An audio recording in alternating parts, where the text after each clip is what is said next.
Bagarreuse bagarre, nous sommes avec Hatch, c'était la finale ce soir de la Supreme League. Et quelle finale! Des combats magnifiques, on va en discuter tout de suite. Ma première question c'est, quel combat t'as préféré comme de la soirée? Avant d'annoncer le score. Quel combat j'ai préféré? Franchement, il y a eu plein de combats.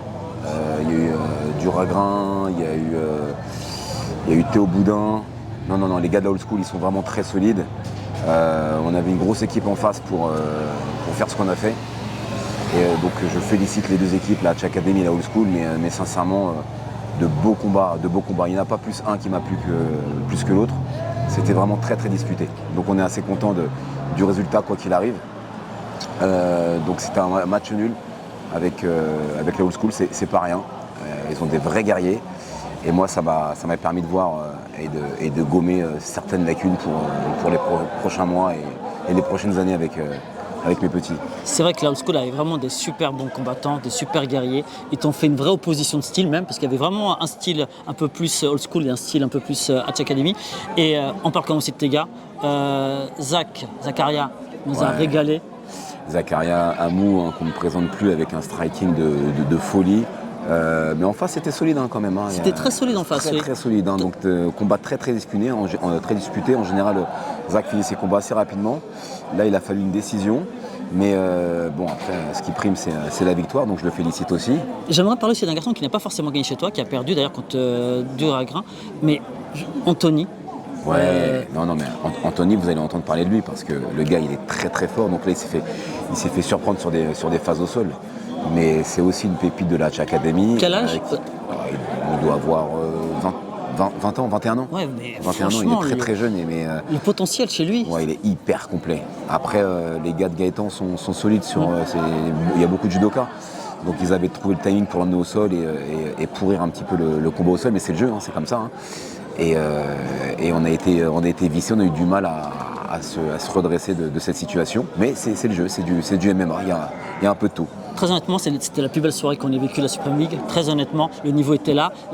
Limite, on était quasiment chez des professionnels. Sur certains combats, on ne voyait pas la différence avec des combats pro. Sauf qu'il n'y avait pas les coups de coude, certes, mais le niveau était là. Et on a vu aussi un Hatch vraiment très impliqué. Humainement, on t'a vu aller au bord. Pourtant, il y a un moment donné, l'arbitre il est venu te dire « Non mais monsieur, s'il vous plaît, allez vous rasseoir ». Et d'autres fois, ils ont dit bah, « C'est pas la peine, de toute façon, t'étais trop impliqué. » Je suis trop dedans parce que, encore une fois, c'est mes petits. Je les vois quasiment tous les jours à la salle. Je les vois s'entraîner, se donner. Et quand il faut les regarder dans la cage, je suis obligé d'être dedans. Je suis dedans, je suis avec eux. Il faut que ça gagne. Je mets peut-être une pression, mais c'est comme ça. C'est mes petits. C'est comme ça là où Fabakary Diatta. C'est mes petits, donc on les suit jusqu'au bout. Mais ce qui était dingue, c'était vrai aussi pour tes pros, parce qu'il y avait tes pros qui étaient là. Il y avait Yann Kwadja, il y avait Joël son frère, il y avait Saladin, il y avait Fabakary, etc. Et eux aussi, ils n'avaient plus de voix. Ça criait, ça donnait des consignes. Il n'y avait pas un coach, il y avait 25 coachs à la Hatch Academy. Ça criait de partout, ça donnait des conseils de partout. C'était assez dingue quand même. Non, c'est un peu ça, on appelle ça l'esprit d'équipe. Donc on était tous soudés pour voir la Hatch Academy remporter cette Supreme League. Bon, malheureusement, c'est un match nul, mais je pense que c'est un beau match nul. C'est un très beau match nul. Franchement, on est ravis de ce match nul parce que pour le coup, il y avait deux très belles équipes. Avant de parler des prochains combats de ta team professionnelle, entre guillemets, est-ce que tu remets le couvert l'année prochaine avec la Supreme League? Ouais, j'aimerais bien. Après, c'était compliqué quand même. 8 combattants, avec un combattant dans chaque catégorie de 57 à moins de 120. C'était compliqué à mettre en place. Tu simplifierais la formule? Ouais, je pense que je mettrais 5 combattants avec 5 catégories différentes. Ce sera plus simple, avec peut-être plus d'équipes.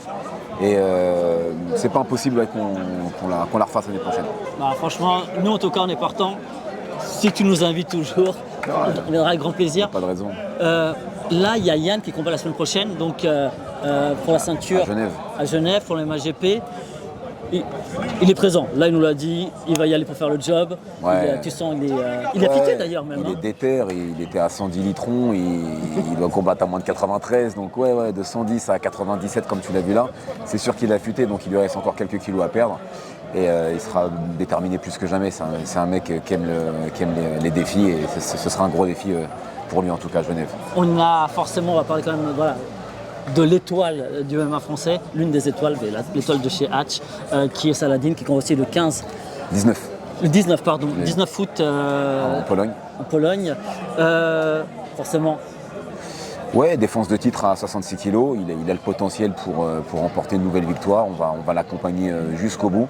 Jusqu'au bout, ça veut dire jusqu'à la fin du contrat et ensuite on verra si on s'envole encore pour la Pologne Ou ailleurs. ou ailleurs.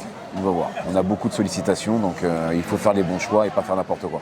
Alors, sans nous dévoiler, voilà, mais je serais assez intéressé de savoir est-ce que c'est possible de ne pas aller chez les Américains, peu importe l'organisation. Est-ce que ce serait possible d'aller en Asie?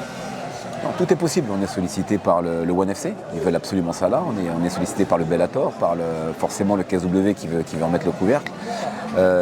Qu'est-ce qu'on a encore?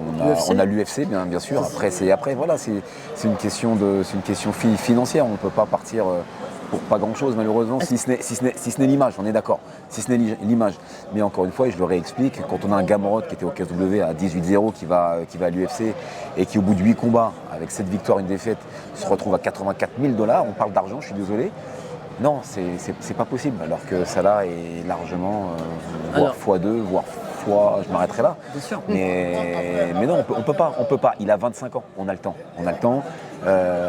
Donc on se donne encore le temps de réfléchir. Est-ce que ça c'est uniquement financier? C'est-à-dire, est-ce que si on te dit, ouais, tu viens chez nous, peu importe l'organisation, et dans 3-4 combats, tu peux aller chercher la ceinture? Parce qu'un Saladin, franchement, aujourd'hui, c'est quoi? C'est un top 10 dans sa catégorie, on est bien d'accord? Ouais, je pense, ouais.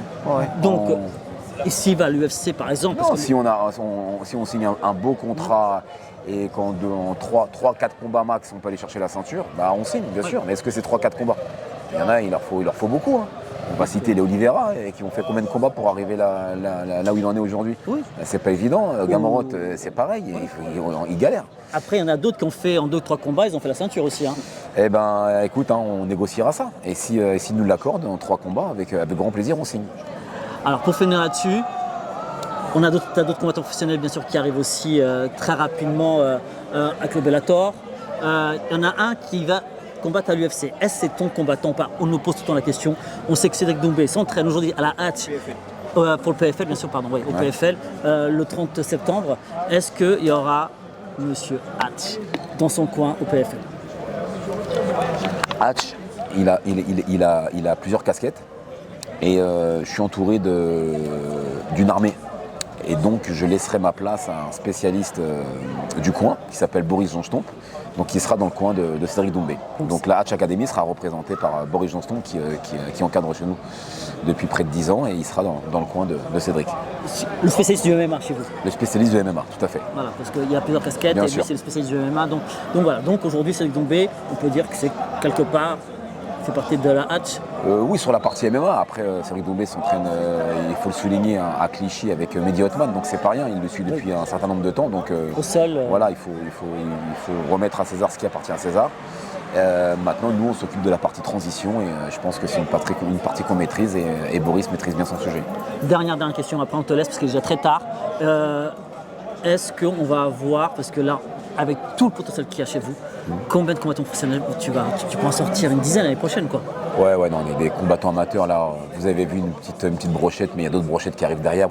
On n'en a pas parlé, mais le petit Wail, là, 16 ans, c'est juste le Salah numéro 2. Il arrive, laissez-moi 2 ans.